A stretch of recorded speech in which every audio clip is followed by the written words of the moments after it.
after a short technical difficulty. But now look at this game.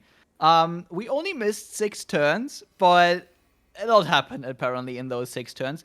Leah decided to swap off the Zoe deck as well, and is now playing the Fizzly Sin. Look at this, we still have a couple of elusive threats, but on the other side, there's a big lifesteal Victor, and that might prove difficult, because that big lifesteal Victor wants to take down Fizz, heal us up. That is gonna be scary. Yeah, I don't know if you attack this here to play around Pokey. Like, Oh, this true. lifesteal is so important, you just don't want to play around Pokey. Sorry, you want to play around Pokey and not bother with the Fizz. If you can go to 20 HP against a deck that relies on 2 strength elusives to try and win, I think you're feeling really, really, like, great. Especially with this giant Victor. I'm still trying to, like, comprehend the hands. There's at least, like, 40 factors to be looking at right now. But with this trade, I want to say Karma is very favored. Even if a bunch of this stuff gets pinged out, just the elusive on the Victor, the challenger on the Victor. I think Victor may have rolled the best keywords he could have gotten, to be honest, based on what he has. Lifesteal is just so insane. Yeah, and challenger as well, just to play around Pokey. And while Leah has a lot of draw, like 3 cards in hand, draw a card, Controller just basically draws a card. Hell, Vandal Hellstones can draw you 2 units if you really, really want. I think Karma has just got like a great position going forward. And Seraphine is 1 away from left. No, she's left. Yep, there we go. And that usually means the game is over. The Seraphine flipping is kind of like Karma flipping, where it is just incredibly tough to win afterwards. It's not impossible, to be honest. Still quite possible, actually. But it's just going to be so much tougher, especially now that your board is just not looking like you are going to deal those 20 damage in the next 2 turns. I think there must have been a siphoning strike this game. Looking at the stats on the Victor and the Seraphine. And a siphoning strike would have been a great get-off melee just to deal with one of these elusives. I do find it funny that when we were going through the pick and ban phase, we thought, oh, Leah's definitely just going to beat Karma here. Like, Leah can just deal with PNZ removal, and it's going to be so fast that Karma won't be able to deal with them. And Karma currently looking, maybe a bit premature, but currently looking to be a 2-0 set. Yeah, this is looking incredible for them. Yeah, Siphoning Strike potentially come down here. I think I asked Aikado once what the meanest hit from Fan Club Prison is, and I think he said it is Siphoning Strike, because it's just a spell that is so weird to play around, and it's so punishing if you don't play around it. Yeah, like, the issue with Siphoning Strike often is that, like, it's so expensive that you can't justify committing it because it's just going to get interrupted. But when it's 2 mana and your champions are backline champions, and so the way you beat a backline champion is them not having much HP and you're killing them with, like, Challenger or PNZ removal or whatever. Them having even more HP with a card that's got 2 mana to train. You can't play around it. I really think Siphoning Strike's up there, as well as like Harsh Winds and Healing, right, are like the biggest thing. We're gonna see a Fizz flip here. I wonder if Chum the Waters can actually matter pulling the... Wait, did he just get elusive? Did I just miss that Victor got elusive? Yeah, he got elusive. I think I was audibly upset at that. I was like, god damn it. You got elusive too? This is literally the perfect keywords. Like, I don't think you could pick and choose a better Victor here. And Leah, seeing the deny, can't prank it again, but really wants to play Keeper's Verdict. Sees that it's going to be denied. I think you still do it anyway because it's fleeting, and, you know, you tax the deny, make them spend the 6 mana, but they can't even get the Chum the Waters out. Getting a little bit of an emote battle here. Which is almost sometimes more important than the real game. I think Karma has just blocked everything that Leah could ever want to do. Yeah, and as you mentioned, we are currently looking at a potential 2-0, which is so important because they need to come back. He Guardians needs to win. They're currently 0-6. If they get a couple 2-0 wins, they not only get themselves a couple of points in their group, but they also knock down one of the group leaders a peg in ABG Demacia. Yeah, and I think not only do you need the win in terms of like trying to get into playoffs, you also need the win mentally, right? Like, you want to say, yes, we've beat the best team currently at the top of the ranking. We can still do this. We can definitely make it into playoffs. And I think Karma is probably going to be feeling that right now with this very unexpected lineup that has given them quite a big boon. Very clearly, it's really working out for them. Wait, Yeah, they also got overwhelmed. Hold on. oh my god. This is the Victor that really decided what to augment. I guess instead of random, it was manifest in this game. And we're just seeing the surrender here. Wow. Leah, I mean, Leah was technically surviving, but I think after that one, Leah was just like, okay, get me out. I don't want to play this anymore. Who can blame him? Really, who can blame him Yeah. after that?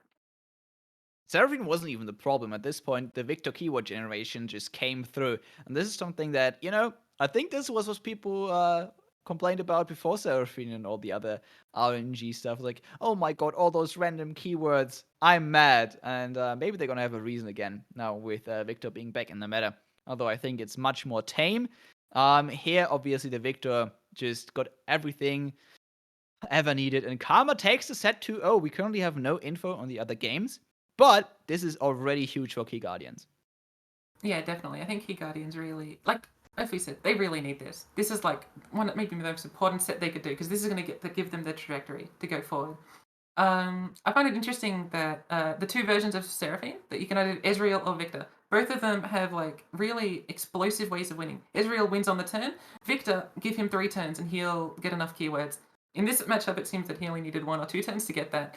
But the two different versions of Seraphine that we're seeing both rely on these really like Victor and Ezreal are both different ways of having an RNG or explosive win condition. Ezreal not being RNG, but we can blame the RNG because that's where all the stuff comes from in the end. Yeah, True. I don't know how long it'll take for us to get into another game. Can probably take a bit.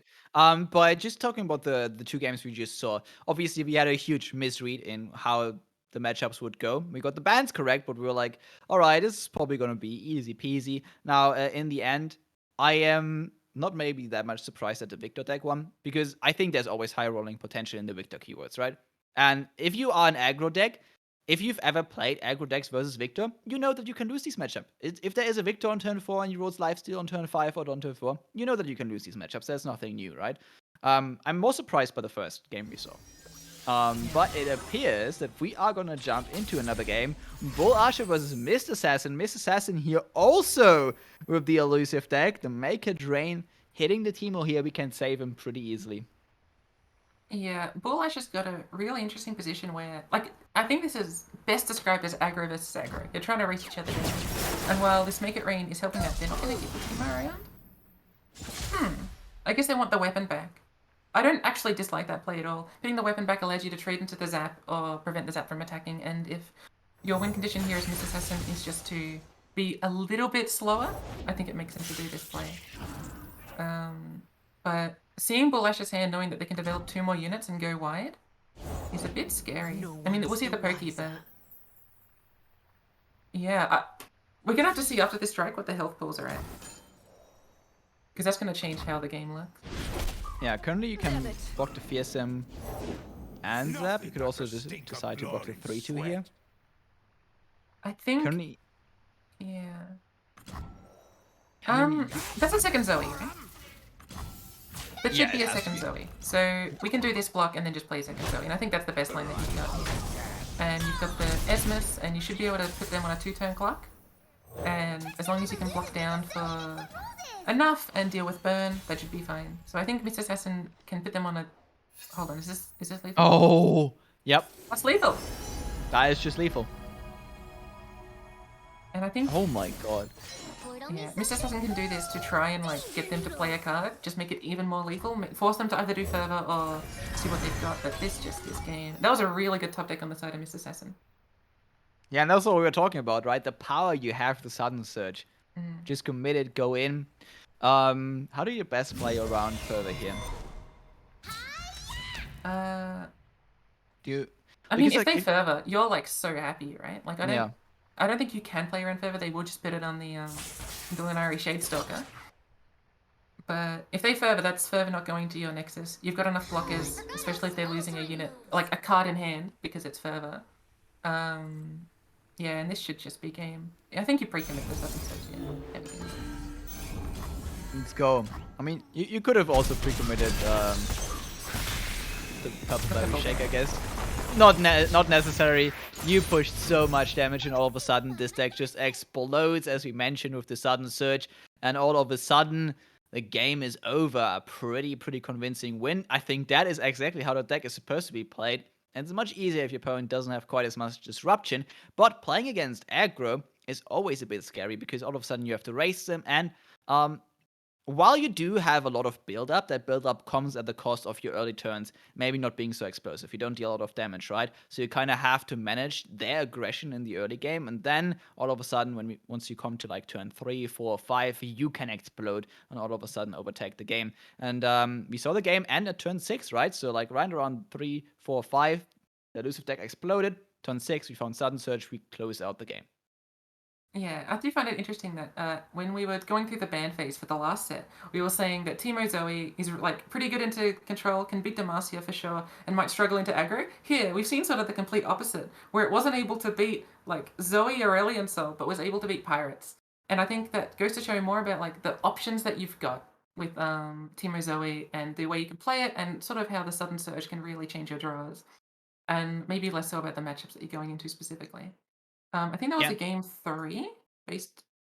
Yeah, yeah. So that was Miss Assassin beat Bull, and Ooh. That we should means be able to see the third set. yeah. So right after Leah lost, always becoming Demacia, they struck right back, but it was a 2-1. And again, that's super important for the Key Guardians. That's another win. They didn't have any of those before. Another win in the bank. And now we're gonna see Pepsi Cola, which is I'm super excited for because Pepsi has been around for a while. Pepsi was in the team from Portugal that won the first EU Masters. Pepsi has been playing since beta, has been a competitive player for so long, has been taking a lot of breaks, and has been an active here and there, but I'm excited to see Pepsi here. And we are going to see the Twilight Protector. So this is the Celestians mid-range aggressive deck. And we already see quite the board and a lot of potential for burn here. Yeah, the Diana Leona deck is sort of hard to like call maybe a specific thing. Right? Like it's really good against mid range because you're bigger than mid range, but it's also got like a sort of combo finish where you're either stunning with Leona or you're doing the Winding Light. But it's also got really good early units to the point where it can like put really aggressive damage points in, and I think that lets you have a lot of play in a region combination that often can give you a lot of play, right? Like Targon SI has been a region combination that's been trying to do a lot of things for a long time. You either go for like atrocity stuff, you either go for nightfall stuff, and I just really like this position, the way this deck is positioned. Yeah, we are up against JNSB currently. Now, JNSB is also running a deck that I think I haven't seen in quite a while. So currently is running the Lee and Nami TF, and that got like nerfed pretty hard with the Nami nerf. But that said, Lee didn't get nerfed, TF didn't get nerfed, and a lot of people would maybe say this is more of a Lee deck than a Nami deck after all. So I can definitely see why you would still bring it. Yeah, there's definitely like, it's tough. If you're not thinking that you're gonna go into stuff that can deal with like 1 health or 2 health units, the Nami nerf doesn't impact as much, and if you're going for like explosive win cons, Nami nerf can do things. And against Pepsi Cola's deck, I don't know if the HP ever matters. Right, like their only pings are Vitalties and Unspeakable. And if you've got Momentous Choice backup, you don't really need to worry about the fact that Nami doesn't give HP anymore. And so I think against Pepsi Cola, that nerf doesn't really change much. And I think if JNSB can stall out the game, get Elise in as a barrier threat, right? Annoy the mid-range player and get the barrier in. And then get the Nami in to do the explosive win con against Pepsi Cola, which shouldn't have a way of dealing with Elise. I think will be pretty good on the side of JNSB, but it just depends on what the draw looks like, which we can't see at the moment. We do not fear change. Obviously, if Peps Cola here would have found a Winding Light this turn, this could have been over basically, right? Winding Light, especially if you can stick an early board, which you can usually do against these type of decks, insanely scary, such an insane finisher. Pepsi didn't find this, but is going to flip Diana here, is going to buff the entire board, and you know what? Another great interaction with the moon. It's always day, and so you can basically proc the Daybreak as well as the Nightfall. Get so many stats here. Yeah, and 3 HP on all of these units is just phenomenal, right? Like, all of JNSP's blockers have 2 strength, so everything's going to survive here, and they're forced to block down hard. And one of the best ways of dealing with elusives is forcing them to block, not through Challenger, but through threatening the Nexus. And JNSP is going to really struggle here with having to block. He should be able to keep Twisted Fate alive, and Twisted Fate might be able to go for a flip. And if we can get a red card against this, what will eventually be a 1 HP board, we'll feel pretty good. I think Twisted Fate will be at 2 or 1 to go, based on the upticks. So Twisted Fate should be doing something pretty well here, and they shouldn't have a way of dealing with Twisted Fate, as far as I'm aware, except Diana on the next swing. Are we just gonna win the game this turn if there's no Tailstone on JNSP's side? No, because the Twilight Protector only buffs Nightfall units with Nightfall. But like we have Doom. Oh wait, we got the. I've played a lot of like as I burn. Like I play a lot of spiders and a lot of Vandal as I burn. And there's no Ionian so Tailstones. They just back down. yep. Oh my god, the emote from Pepsi. The disrespect comes in, the Doom Beast hits the board, and just like that, we have lethal. Yeah, he really needs to block with the 2-2 here. That's just game. I forgot about Unterdux Doom Beast. James would be disappointed in me, someone that really loves this combo. But that's just game. Healing to full, getting like the best win you can. Exact lethal while healing to full. And yeah, and that was game 3. It appears so. So that series is over. Pepsi wins it 2-1. So after all, ABG Demacia still striking back, still getting the overall set win. And you know what? It is absolute hubris, to be honest, to go into a matchup versus Peps Cola and not ban Shadow Isles Targon. You don't leave that region combo open versus certain players. One of them is What Am I, and the other one is Pepsi Cola. Don't! Just don't, okay? They played it so much, they're so good at it, don't leave it open. Yeah, especially in tournament formats, if you're gonna know who you're fighting, you can just ban them based on the player, right? This is something that you can definitely do against a lot of opponents, and maybe they just didn't know the history of Pepsi Cola, maybe they don't know what type of player they are, but now they know, and now they will remember. You can't leave Targon Shadow Isles open. Now, this does mean that ABG Demacia takes the set overall, gets a couple of wins on the board, which is really important, obviously, in the top-end competition. But, you know what? Key Guardians, they finally got, I think, in total 4 wins. And yeah, I think that is 4 more than before. Based on how the thing works, I think they had 11 game wins, but no set wins. They're still at no set wins, but they've added 4 to their game win score. And that can definitely matter. And they're not totally out of it. All right, like they've got 7 more rounds they can play in, maybe 6 depending on the out of groups. And so they can definitely go forward, but they really wanted momentum, and them not having hit that there feels a bit bad. For sure. So, Key Guardians versus ABG Demacia done. ABG Demacia at the top of the group takes the win after all. Maybe predicted, but Key Guardians, they definitely fight back. That said, we still have one big matchup for today, and that is going to be the backseat set, right? We still have TKG versus We Love Gaming still open, and that's pretty interesting because this is Group 1 that we haven't spectated at all today. So those were from Group 2 and 3 so far, the sets that we have seen, and I'm super excited to see Group 1 as well because that's the group. I gotta say, I'm biased, obviously, where Ario is in, okay? And those are my boys. They are currently at the top there, so I'm really happy about that. But I want to see how the competition does. And I'm also a bit crusty Jesus fanboy, okay? They have Alfred, they have Luna, Kasai, all cool players, you know, ball players. So I hope they get some wins there as well. Yeah, Group 1 is one of the... I mean, all the groups are interesting, right? Like, you get all the best players in EMEA, put them in 3 different groups, and all of them are going to have some interesting parts in it. But I think Group 1 and Group 2 are some of the very, very interesting groups. And just looking at, like, the player list for all of Group 1, like, I recognize, like, most of these players, if not all of them. Or, like, they're all really good players, either in tournaments, grassroots, or seasonals. And seeing them all go together will be really interesting. I think we take a break right about now. And so we'll be back shortly with the group set, and we'll see you soon.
Hello and welcome back. And after those two exciting sets, we are still here. Now bringing you the last set of the day, which is going to be super exciting because it's going to be the co-op set. Still here, Spitz, Ice-T, and Spitz. Who are we going to see now in the co-op set? We are going to see Krusty Geezers, aka TKG, one of the 3 TKG teams in EU, versus We Love Gaming. Full of like all-star players, right, on both sides. And doing the collaborative set, which I think is like they've got a lot more experience in EU doing this because of EU Masters, right? And so I think out of NA and EU, who has the most interesting collaborative sets, I think EU will actually have them more interesting just because they've got all this experience in playing in this sort of format. Yeah, for sure. I gotta say, this is also like kind of like the Monday Madness matchup. We have Legacy of Yon on one side, recently won like 2 in a row, and then on the other side we have like Kasai and Luna, which are also players that usually play a lot in these. So we have people I expect a lot from. Okay, so I'm really excited for that matchup, and I'm also excited for the deck list because we have some banger decks in here. Now, Seraphine Victor is what I think probably the most underplayed Seraphine deck, but it's a really interesting deck because usually we see this one with Ionia, but here with Shadow Isles, we are also pretty well positioned into other Seraphine decks because we have the triple Quietus in here. Super good card in the matchup. And we are a bit more well situated versus aggro. We have Mystic Shot, Quietus, Wild Face, Unspeakable Horror. All pretty good cards. And then we also have obviously the back alley bar and the fan club president to go out of those two regions and to find some win conditions elsewhere. What do you think of this deck? I really like it. We've seen a lot more Shadow Isles as Israel Seraphine. Like, a few weeks ago cemented itself as the main deck. We've seen a lot more Shadow Isles in terms of High Menorah, in terms of this deck, in terms of, I don't know if Heal the Rush runs it, but going for like Quietus is a really good way of just shutting that deck down where they really need to rely on Quietus. Like things that die to Quietus to win, such as Seraphine and Israel. And I think this positions itself greatly as a counter deck, but not like purely a counter deck. It's not just there just to counter this one thing. It just plays as a really strong Victor deck, and Victor's always been a really good win condition, while also using Seraphine and Back Alley Bar as a value engine. I think this deck has got a lot of good play, and my eyes have just trailed towards the Trail of Evidence. What do you think about Trail of Evidence in this deck as a 2 of? Okay, so Trail of Evidence can obviously hit units, which is not that good for Seraphine, but it is pretty interesting because if you get Trail of Evidence early, it can potentially hit 2 spells, level Seraphine faster, can get you potentially a good or medium blocker. But in the late game, if you somehow have a flip Seraphine on the board, Trail of Evidence is like a mini song spinner where you can't pick and choose, but you get 2 things for 0. So I like it. It's pretty cool. Also, Fan Club President can potentially hit Catastrophe. And Trail of Evidence obviously very good if you somehow hit Catastrophe to get those stacks up a bit faster. Yeah, Yeah, I I like it. think cards like Trail of Evidence, Rummage, these sorts of cards that let you level Seraphine pretty happily while also having like a really great option when Seraphine is leveled, I think is worth including as a few options. Just because Sputtering Song Spinner is a big investment into some matchups, and it's not the most reliable thing, especially if you want to be holding up other things such as your Viality, such as your Unspeakable.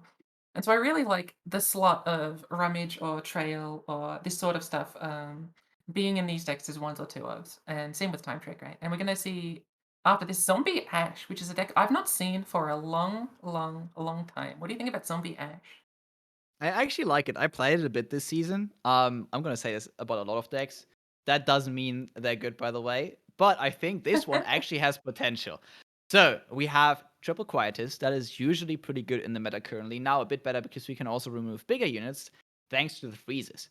Then we have a lot of ways to shut down big Demacia decks. And to be fair, in this deck, while Ash is a huge win condition, the whole focus on like reviving Ash a couple of times, going for a Harrowing with only Ashes, is not really there anymore. It is still like a potential play that you can go for, but with the addition of Rhymefang Denmother and Frozen Fear, you can also just absolutely dominate the board with incredibly large overwhelm units. I'm surprised that Rico Rex hasn't picked this deck up so far because I have seen 12, 12, 13, 13 overwhelms with this deck. Super excited to see this. Yeah, I've definitely fought a deck similar to this. I don't know if it was the exact same thing. It might have been with a different region. But Den Mother, as someone that plays maybe too much Demacia, Den Mother has made me cry way more than I ever thought it would. Like Shaman is already like a must removal thing, and it's 5 mana, and if you don't remove it immediately, it's going to freeze your stuff. And then they just play Den Mother, which is another must remove thing because it's just so big. Frozen in Fear also is really, really annoying to fight. And with the amount of freezes, I'm counting what? Like 10 minimum, excluding like the Ash and like the Rhyme Tusk Shaman, right? Like these guys will just get giant, and you've obviously got the alternate win conditions of Urination to remove a Demacia board, Harrowing to give you back Ashes, as well as these big units. I think this deck as a sort of anti Demacia control deck that allows you to play for Ash win conditions, I think is, or big unit win conditions, I think is pretty well favored in a field that you might be expecting. Yeah, for sure. Especially against Pantheon and all the other Demacia decks that are currently running around, or for example against Fiora, Vayne, Quinn. Pretty good here. Could also do okay into Nightfall, like into Celestian's Nightfall Daybreak deck. There's also a huge mid-range deck, although you could struggle a bit there because they do have a lot of ways to rebuff up their units. and they have a couple of stuns that could be really annoying. Now, the whole lineup is going to be rounded out here by Pantheon, Varus, and Timelines, and now I can see while we go for this Ashe deck, and you're right, we absolutely do just want to counter Demacia. We just want to be bigger. Yeah. This is just like it's a Frostbite plus big units deck. And the way you always beat Demacia is having big units that they want to trade into. And when you go try and trade into them, you just freeze them and then you just blow them out. And so we're definitely going to see like Vayne Quinn be kept up, right? As well as probably like Celesbians, just because you want to. It's a mid range deck at heart. And so you probably just ban the Seraphine Victor, which I think would do pretty well into Ashe anyway. And I think We Love Gaming just via being 3 Freljord decks. Let's call Varus Pantheon what it is, and it's the Unforgiving Cold deck. And it's 3 harsh winds, 3 freezes, all against a Demacia and Targon trying to be Demacia. I just wonder what Krusty Geezers is going to ban to give them the biggest edge. Yeah, it's gonna be super interesting because I feel like the Ashe deck, obviously, you can't really leave open, but potentially you have like a bit of wiggle room there because they could potentially brick where they only have freezes and spells in hand, and then their units are too expensive and they take too long to get on the board, and that's how you win. Um, I feel like Timelines could also be a somewhat winnable matchup because if they don't find Timelines, yes, they have freezes, yes, they have removal, but their units just can't keep up with you in that case. Yeah, I do think it's a ban on the Varus Pantheon. I think it's not only the most consistent deck out of all of these, I think it's also the one that has the biggest units, and consistently has the biggest units. If they get a Saga Seeker in one, that's you're not going to concede from that moment, but it's Saga Seeker versus Demacia. And I think you can definitely find ways to beat Vi and Trundle timelines. What I will say is that being a harp deck, like a dark and harp deck, will allow you to force them to do their freezes earlier because they're forced to like make those trades happen, if that makes sense. And if you Mhm. keep pressuring the freezes and make them use them all up, sounds like a really awful plan against Freljord, but if you can find a way to finagle that, you should be able to find that. I think the Quinn deck and the Harp deck might be one of the better Demacia decks against a freeze deck, besides maybe like Sivir Akshan. Yeah, obviously, Um, Civilization with the spell sheet, absolutely amazing. But yeah, yeah, I think you're completely correct here. It's just so tough. Like the Unforgiving Cold is yeah, just such a blowout card, and the fact that we play 3 of those in the Timelines deck, oh dear. And not to mention, we also have Vi in there, and Vi usually is also pretty good versus Demacia. Obviously, just a big tough unit, very hard to take down. Now it's also backed up by a one of Troll Chant in that deck. Potentially gets 1 or 2 trades. yeah. I don't want to say that We Love Gaming is like guaranteed to win because obviously that's not how LOR works. Anything can happen, but I'm trying to find the best ways for TKG to win, and I think Leona stunning things and Diana having quick attack challenger is definitely a way to do it. And I think for the Vayne deck, because you have to get a win with each deck at least once. I think with the Vayne deck, you really just want to make sure that you're forcing them to do bad frostbites early, and if you can get them to do that somehow, maybe with an aggressive opener with maybe 2 harps in hand or something. I think that's the way you want to do it. Also, I'm noticing that depends how many pings you can really play around, but you can justify, depending on how the deck builds are made, putting Harp on Valor and forcing them to do a freeze on a Valor. And that might be a really good way for TKG to try and win this. But it depends on how many Vile Feasts, how many Unspeakables, and how many buff spells that TKG is running. TKG is running quite a couple of buff spells. The thing is, if you ban the Varus deck, you kind of also are leaving up 2 decks that have like insane high roll potential. I feel like you Yeah. wouldn't think of Ashe as a high roll deck. Obviously, timelines, yeah. If they had timelines on 2 and then combat cooks on 4, you know how they high roll, right? Yeah. But the Ashe deck, if it finds a really good curve and it can just stick a couple of really good early units, but or like can stick a couple of really good freezes.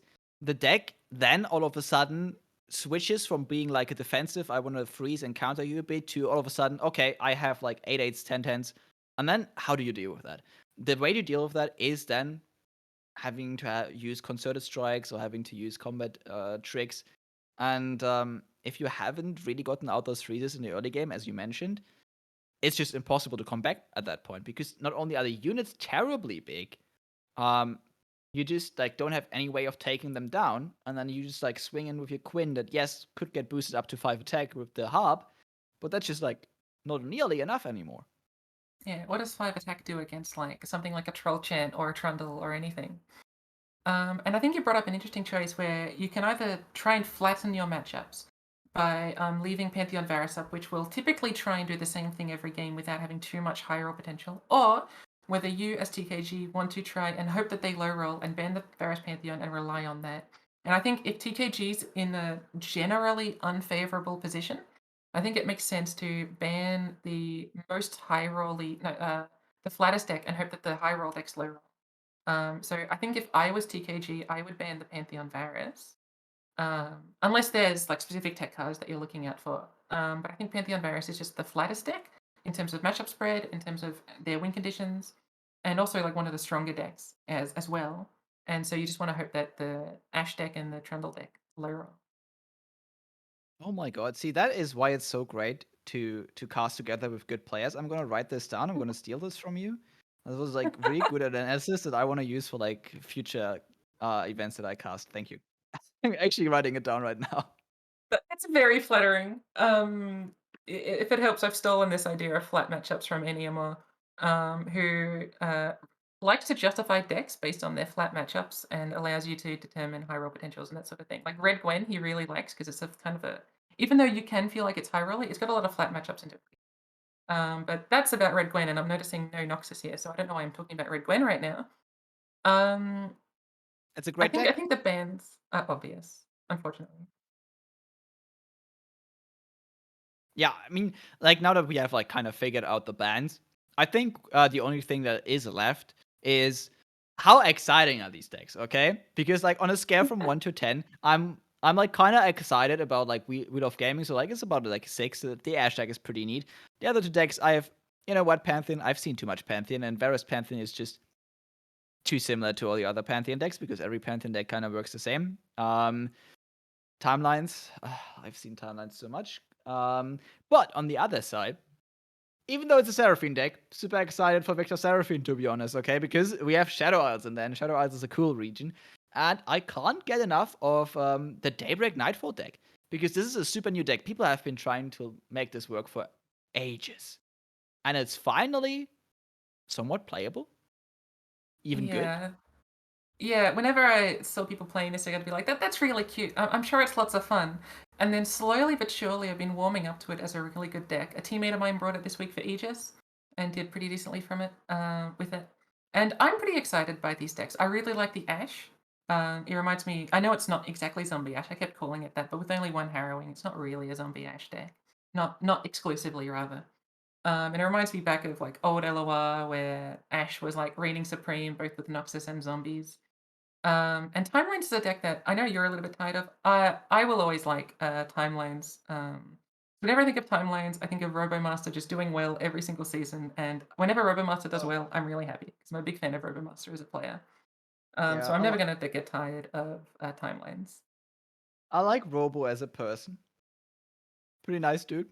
I don't like Robo on ladder, okay? I have absolute trauma. I have absolute trauma, and it's really nice that Robo like shoots me DMs every time we play against each other. It's like, yo, about to high roll. I'm like, okay, great. God damn it. No, I'm but lucky I'm Robo is saved like, from the Robo Menace. All I yeah, get is all the cool stuff where he posts that he does well on ladder. I'm like, let's go, Robo, you did it. Or he makes a seasonal again, with the same decks. I'm also excited that we've got the harp deck. I'm not the biggest fan of the harp deck as the best as like the Demacia deck. I prefer like Sivarakshan and other Vayne variants compared to harp, but I do like seeing it be played because I think it's a very different looking Demacia deck, even if it plays in the same ways. Because PNZ is not a common region for Demacia. Sorry, Dave Bow. Um, so it's just it's irregular, and we see the bands coming in. Seraphine Victor, we assumed, but the Ash deck is interesting. I don't hate it. I'm just not so sure if I agree with it. I guess it's just got yep. the most freezes, right? And he might It be got just counting how many freezes. Yeah, got the most freezes.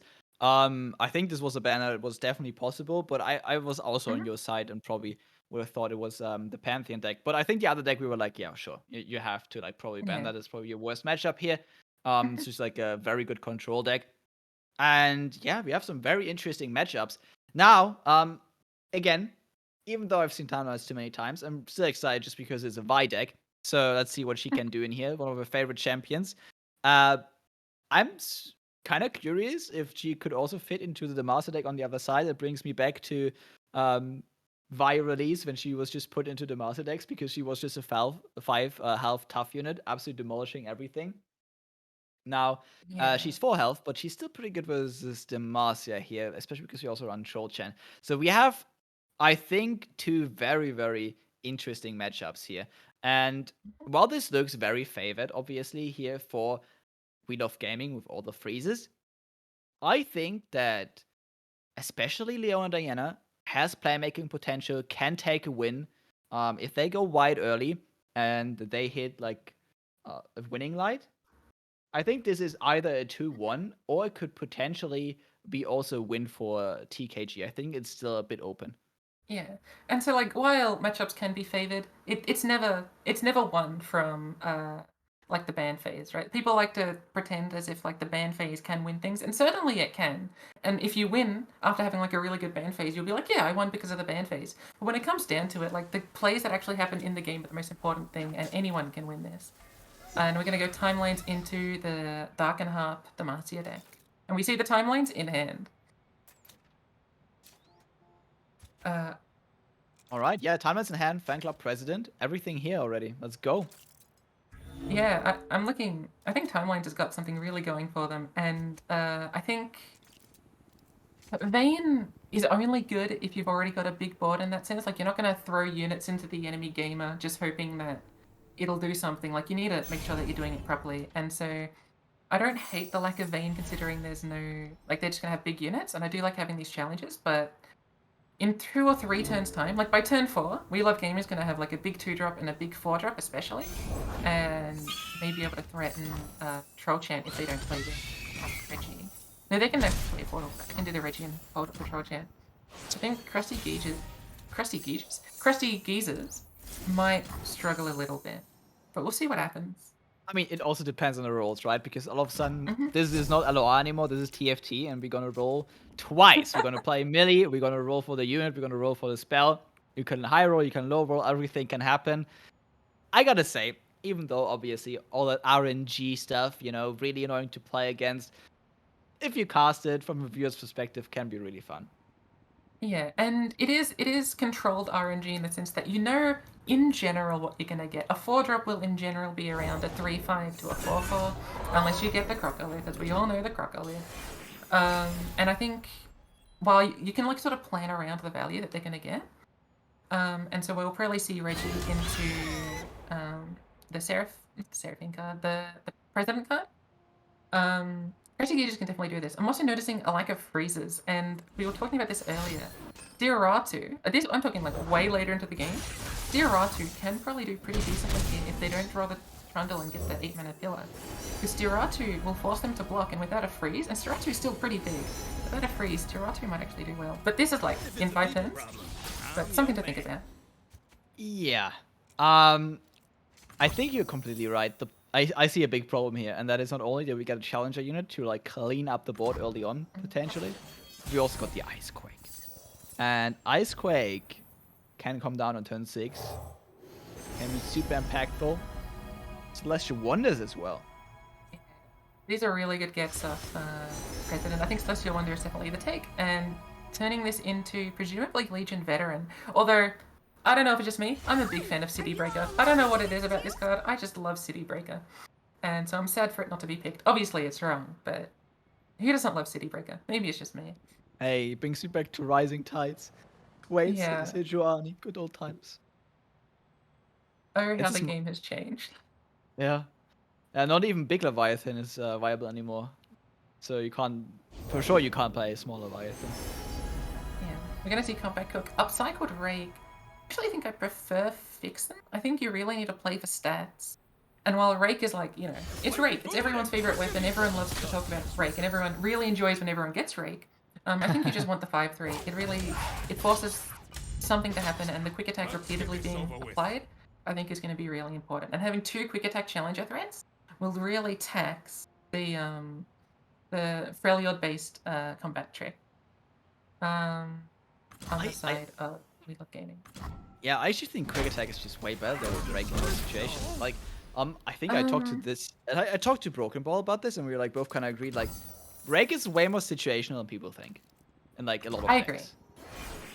agree. I think Rake is really good off of Combat Cook because it gives the extra stats. And if you're playing a bunch of Weapon Master, like I've been playing Vayne Jax quite a bit, and playing around that is important. And I think it also helps if you get it on turn 2 because it does the same thing that Katarina does and allows you to threaten stuff. In general, I think wherever Rake would be winning, I think Quick Attack is also winning in a lot of those positions because it's the same thing about either trading down the board or threatening lethals, right? So I think Rake is a top tier weapon, but I mean, Scout is one of the most talked about keywords, and so if you can access Scout somewhere, you're going to talk about it. Oh my god. Rocket Barrage and Whale. Jesus. Oh god. Hey, is this like the spot where you actually take Bull Unlock? Right, yeah, you do. I think, yeah, it's the biggest one. Yeah, Void Blast is overwhelmed, but it can potentially get bigger, but you know what, you have to invest a lot into that.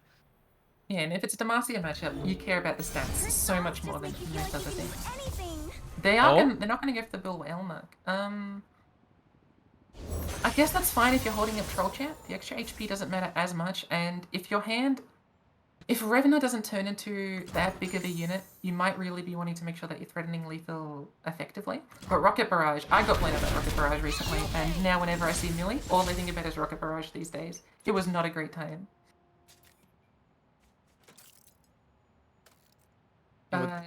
What do you do now if you're like Crossy Jesus? Like, you're just like, okay, cool, that happened. Yeah, I'm having fun this game. And the fact that they still haven't used that Troll Champ. They still have this piece of interaction that even if they try and do like a Cataclysm plus a... what's the weapon called? The Fixum 3000.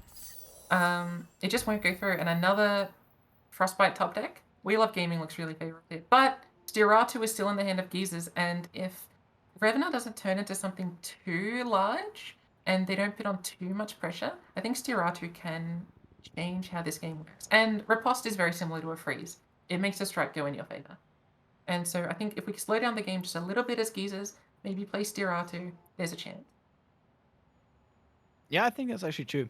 But the game is gonna accelerate real quick once we find the Trundle, find our champions. We also have the Ravna already in hand that usually draws the Trundle in this deck.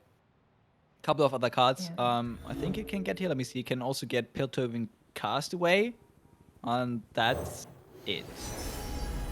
So actually pretty likely to get Trundle. I guess so, yeah. But what is good from Geezer's side is that if they play Stiratu, they will get this attack off before they can, for We Love Gaming can do the stun, and allows you to draw 2 and force them to trade with it somehow. Because I'm pretty sure Stiratu is an attack effect, not a strike effect. So that's at least like a little bit of positivity on the side of Crusty Geezers, that they can at least try for Stiratu, try and go for like a trolley-esque gameplay. Yeah, and I completely forgot, by the way, about Icefire Archer. But Icefire Archer can also be drawn and is also quite good in this matchup, obviously. Now, Stiratu is like one of those cards. You are selling the card really well to me right now, okay? So I have never played this specific deck. I've never really played much with Stiratu. And every time I play against it, I'm like, the deck doesn't seem that strong. But like the way you talk about it, it feels like it's a really strong card. And I'm really excited to see it to work. You're in PNZ for a reason, and the reason has to be Harp and Stiratu. And I'm probably overselling it, I'll be honest. Although this Cataclysm, by the way, was just insane. Them tapping out and tapping under Troll Chant really allowed a lot of damage to come through. Now, Pretty Geezers does look like a little bit better. Although, in the next 2 turns, we're going to be drawing a bunch of high-strength units on that side of gaming. We're going to see the Condemn, which I think is fair, because you're trying to... I mean, you can do an open attack force them to block, and then do another attack. That Cataclysm was really, really good. Stay on the target. Yeah. Also, it's Queen's gonna flip next turn. Yeah, not on the first strike, but on the second. But they wheel attack, and by wheel I mean TKG. They'll attack. Still heart, steady aim. Wheel Up Gaming will block and probably. Do you troll chant this? I think you're forced into it, and then you might do an Ice Veil Archer afterwards. But they're still gonna. The issue is that Quinn will still get one strength and will still summon the thing. I actually don't hate Wrong Entomb. town, waster. Yeah, and Tim also gets rid of the equipment of the weapon for the rest of the game. Yeah, They and played you still have always enough mana to play Zornite, so you're not scared of go wide that much. So I would love to see the Entomb here. I just don't know if there's a safer line. Right, and obviously since this is the group set, 3 players of We Love Gaming are going to be chatting with each other, trying to figure out what the best line is. And oh, okay. This does get punished by riposte, or punished. They'll do troll chant, but No, that I think even with Trojan, that's still a huge punish actually. it is a huge punish, but it's not a trade punish. If that makes sense. Yeah. They're not going to do it. Oh. Is this game? I mean, They just attack and get the Valor. Or does No, I Valor not think come on the you attack pass him. track? it comes on the attack, but I think you just like Oh, you just Oh, Ice Veil. yeah, your ice or it could have passed also because you have to double stun. Oh, you do a double stun, but I don't know if you want to use the stun better. Oh, that's a 4/5. If we develop the unit, do we... If we develop mean, Castaway yeah. and it gets 4 strength, that's lethal, Yeah, right? yeah, that's lethal. And we see 4 strength. This all we got? Oh, And- is Hey, I've done more with less. Yeah, because Queen gets +1 strength. Oh, true, because she flips. Oh, yeah, that's just lethal, huh? Wow. Yeah. So we were talking earlier that Freljord just beats Demacia because of all these freezes, and we're seeing here Krusty Geese is able to take it out. And I think it's that Cataclysm play. The Windsinger tapped that, allowed the Cataclysm to go through despite any, like, without any combat tricks being able to be played, and it just won the Demacia the game. I wonder if you weren't supposed to just pass there, because like I think the line you took was always losing, like kind of losing against development, right? Like even if they've developed something that was like a bit lower in attack, they still could have pushed potentially up to a 3 damage. And you just like passing and like waiting for the stun there always kind of saves you that health. That said, really well played from the other side. Really impressed there Yeah. by TKG. And So they're definitely... Oh, there you go. it's just what you mentioned, right? Like you were predicting this. You were saying like, hey, if you find like an early Steratu, if you can get a couple of things out early, if you can get a good Cataclysm, this is definitely still winnable, and that is exactly what happened. Yeah, on We Love Gaming side, there was definitely a few plays you could have done at the end. They could have done the Entomb, and I don't think there were many ways to play around Entomb. And because you had the Zornite Urchin still up, you would have been able to block a fair bit of development. In addition, they could have played the Celestial Wonder, but stuff happens, and it's really difficult to figure out what cards to play around, because we can see the hand, they can't see the hand, and there might be cards that they're playing around that we're not considering. But we're going to be here, Celesbians versus Trundle Timeline. Yeah, and we have a strong aggressive start. I think we mentioned that this deck is really tough to kind of like fit into a general archetype, but here it just goes very aggressive. We have the stuns ready as well, and the only thing that We Love Gaming really has is this Buried in Ice to maybe like go against the white board. The biggest problem with that though is in this deck we don't play our It That Stairs anymore. So like even Buried in Ice, unfortunately, just buys us another turn. That's all. Buried it in does. Ice has some interesting play patterns because it's countdown 2 specifically. Even if you use it as a counter to like a Winding Light, that Winding Light will still have all that Overwhelm procced on the next turn. And so without It That Stairs, like Buried in Ice does struggle a little bit just because it's countdown 2. But if you do it on your attacking turn, it allows you to do like both of them. If you took the other one, do both of them together. Obviously he didn't take it. We Love Gaming, but yeah, Buried in Ice can do some really interesting plays against Demacia. Or Demacia light, but mid-range. I don't know why I'm calling mid-range Demacia. Demacia is not a archetype, it's mid-range here. But we're going to see the combat cook take. I think you take the rake. You're buying some favor with Caddises right now. Describing Demacia as its own broken archetype. Oh, my god, we can transform City Combat Breaker, Cook come on. into Combat Cook. Potentially. No way. Okay, Let's we did it. Oh go! yeah, it's City Breaker. Let's go. Yeah. I don't know how useful it'll be, but it'll probably do at least like 4 damage to the Nexus, right? That's a lot. That's like a decimate. And it costs less. So that's pretty exciting. But Geezer's, I'm looking at Geezer's hand, and it looks pretty good. Being able to do like a really aggressive attack here, because you did the stun, and then you get to do this attack, which only does 4 now with this Thermo Beam. But getting the Thermo Beam out is great, I'll be honest. Making it so it's not on Ravine is, I think, a pretty good place to be in. And we have the payout. Okay. I don't know how much that is. I think it's 2. Yes. Yeah. I mean, otherwise, I think that wouldn't make that much sense. But look at this. Great hand. Great attack. We're pushing massive amounts of damage. And there it is. The Doom Beast already in hand. Ready to deal the last amount of damage as a burn. And it's so scary blocking like this, because 1 extra HP could be incredibly important in a matchup like this. Oh my Yeah. God. Doom Beast. So they, not only do they have 5 burn in hand against no healing, right? There shouldn't be any healing in the side of We Love Gaming. No, Not there only is isn't. there 5 burn, also it's 7 because everyone gets Doom Beast off your Unspeakable Horror. Oh yeah. You can also just like go for the stun line. So not only do you have like a really aggressive mid-range play that you can do, you've also just got the burn. So despite what we were saying at the very start, and this is the second time this has happened where we said something has been the complete opposite. I hope there's a term for when the casters say something and then the opposite ends up happening. I don't know what that term could be, but it could be a fun term. Yeah, it's called Crusty dumbass Geezers are casters. going to do really well.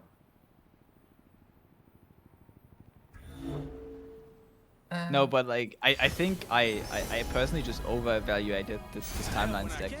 Shut up when I can't. Yeah, it feels weird. Timelines always feel strong to fight. Like it always feels really awkward to fight because you know they've got the freezers and these big units. It just feels awkward to fight a lot of the time. But looking at the hand now, it's just not happening. And it's partly because Combat Cook had like kind of a low roll. Right, there are much bigger units that you could have gotten from Combat Cook. But it doesn't have the go wide that Demacia has, so you're more susceptible to stuns. It doesn't have the strikes that Demacia has, so it's more susceptible to go wide. And while you can free stuff and do positive trades against go tall matchups, what we saw was that Vayne, Quinn, and this deck have gone wide just a little bit too much, and it's allowed the timeline stack to sort of falter. A little bit too fast. Now this turn you do have the very nice should Crusty Jesus develop. I do like this open attack.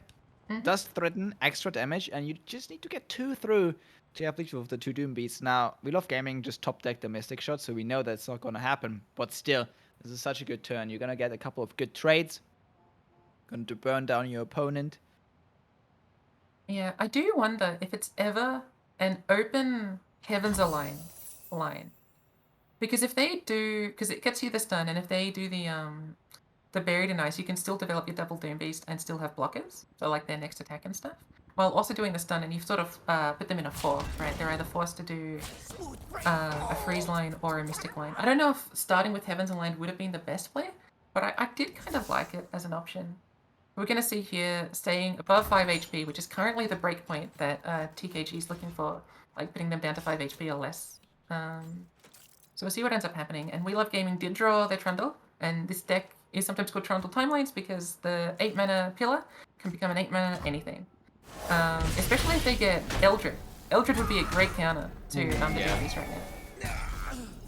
I've been recently playing some timelines, and let me tell you, when I hit Eldred against Ezreal Seraphine, whew, that was a feeling. Wow. I had not thought of that, but yeah. I guess that's why he's such a good Mage Seeker, because he just deals with all the spells so easily. So we're going to see here another Heavens Aligned, which will generate 2 cards each. And if any of them hit Doom Beast or any of them hit... can Unspeakable hit... can Heavens Aligned hit spells? It should be able to, right? Or is it units only? I'm actually not sure. I think it might be units only. Like Unspeakable for sure, but like Heavens Aligned, I don't know. No, I think it can. Yeah, I think Heavens Aligned can. It can generate spells. Okay, so there's the chance of 2 burn options, I'm pretty sure. We're going to see the Unspeakable here. And We Love Gaming.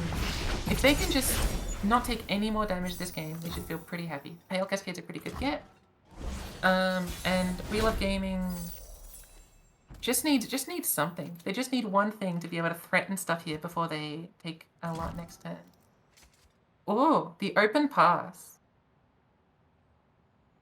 I like the open pass. I think it makes sense because all you're trying to do is threaten Buried and Ice this entire time. And we see Crusty Geezers take it, which I think is also justified. Yeah, but I now you hope that Buried and Ice threatening wasn't too aggressive. Because I'm just scared if Crusty Geezers develop, they can develop and still attack with Doom Beasts, or press the Doom Beasts. I'm just not sure. It depends. If they Buried and Ice here, and then do the pillar this turn or next turn, that is actually a lot of damage, and they might be able to threaten lethal through that. Especially with the pack mentality, right? So if they go for a line here with Ice Pillar and pack mentality, oh my lord. it's not quite Eldred. It's his wife, but she's also big tough 8/8. I think you take it, because I think you're going for a pack mentality. Oh yeah, for sure. And I don't know how Crusty Geezers can actually beat a pack mentality line. Well, they've got two stuns, right? They've got 2 stuns, and they can stun a 3rd time before they develop a unit. So I think... Does Crusty Geezers have this? This is close. This is really, really close.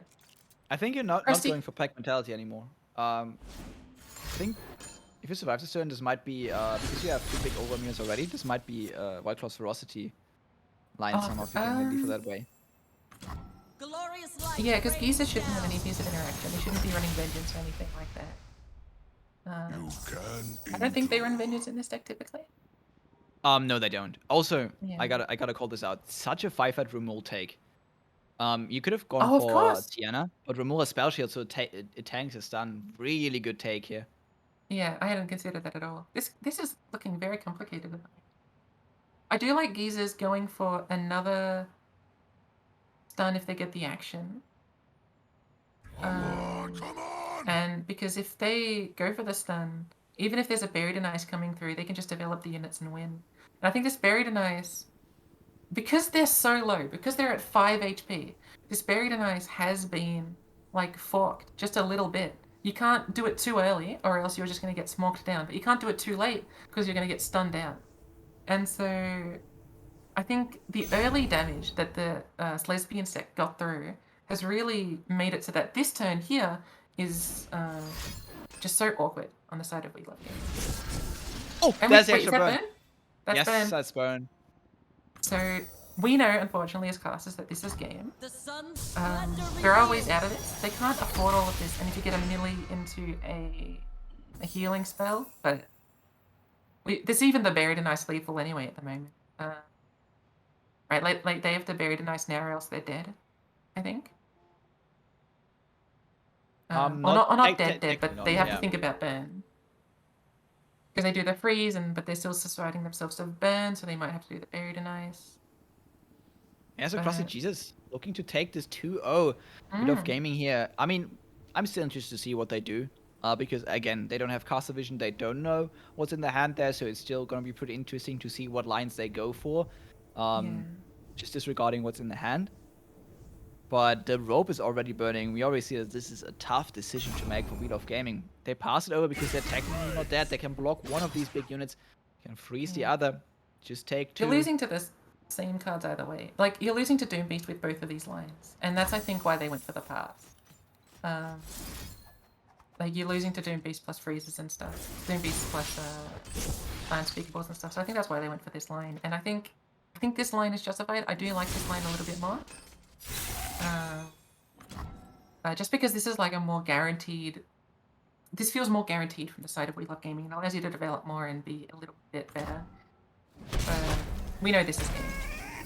And going back to like deck selection, we were saying that like we want to keep timelines up because not only is it probably the weakest deck into these options, it also has like one of the higher low roll potentials. And even though they got their timelines, right, like they're not able to play in the way that they need to be able to beat mid-range like this where it can go wide and have burn. And that's what we have. We have a 2-0 set. Who always said, I mean, in the end, Leona is pretty good against other mid-range decks, right?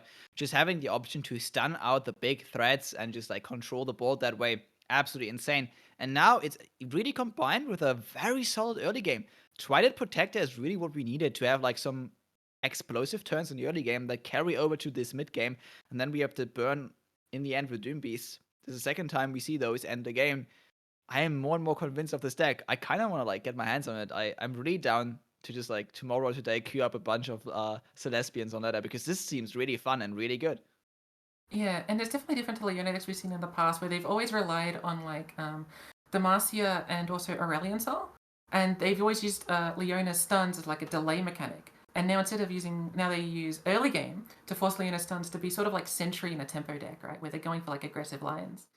And so I really like the way that they've made Leona change, both in terms of the way that devs have changed it and also the way that the decks have been built in order to have Leona play in more interesting ways than it's been instead of just like a delay the game and win with ASOL line. And so I think modern Leona decks have a lot of play that they didn't have earlier that I quite like.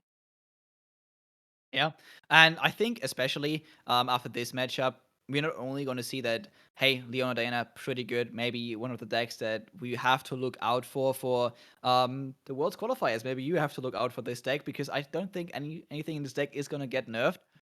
But also, the Demacia PNZ deck with Seratu, very convincing. That said, there was one thing that was not convincing, and it was unfortunately timelines. I think it was kind of a mix. I think both parties played quite well.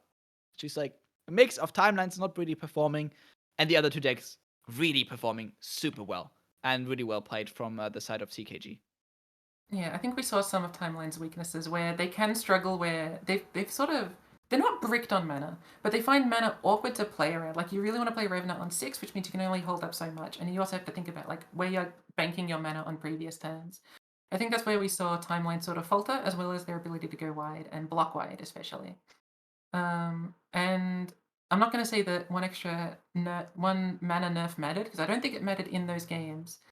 But the idea of having spell mana banked and being able to keep up your combat tricks while also developing a mid-range board is tougher for a Freljord deck to do than a Demacia deck. And I think that's what we really saw in those games, where the Freljord deck just sort of fell off. Yeah. And I think before we send it off, just a quick overview over the group in general, because this is one of the groups where we have like, at least before today, we had Ario at the top at 5-1, and then we had like Runeterra Pals, Hopium Card Gamers, Weed of Gaming, all at 3-3, and then we had Crusty Jesus and 9 Lives at 2-4. And now that Crusty Jesus takes this win, they're shaking up this very competitive group of death up a bit more, which is really interesting because I think this could be the most exciting group out of all of them currently. Yeah, just like in terms of how the standings have gone up, like all the teams look really, really good. All the teams have at least 3 wins now. And that just who doesn't love a group that where everyone can beat each other? There's not just like a top dog, a bottom dog, and like almost like rock paper scissors. Everyone can beat each other in this group, and I think that's really really fascinating to watch. And it'll be interesting to see how it plays out in the last 2 weeks. Yeah, super excited because this was week 3. There's still a couple of games obviously played off stream, and the full standings are going to be posted during next week, so keep an eye out on that. But we are almost halfway through with the regular split of Aegis EMEA Season 2. Super excited, and thank you all for watching. This was it from us, I think, so I'm going to leave the last words to you, Spitz. Yeah, I had a lot of fun, and I think a lot of the games were really, really exciting. And we saw a lot of interesting decks, and we saw a lot of interesting matchups that we wouldn't have expected, and a lot of matchups that we thought would go one way, and it went the other way, especially in the last 2 sets. And yeah, I really enjoyed casting with you, and goodbye. Yeah, same from me. Really enjoyed casting. Goodbye.